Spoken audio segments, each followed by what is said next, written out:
Trick: how easily remove stuck old rubber hose.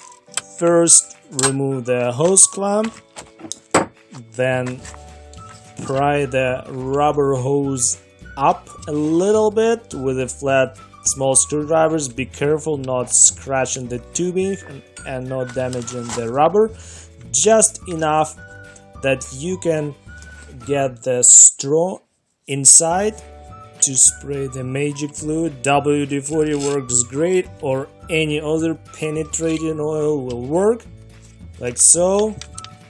See, I'm trying to get deeper, a little bit more spray further in. As you can see, one more shot, bam.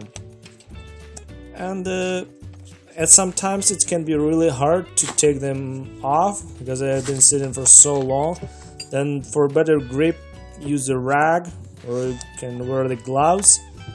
Try to pull gently and grab it with a rag and twist it from side to side, like so. One clockwise, counterclockwise, and here we go.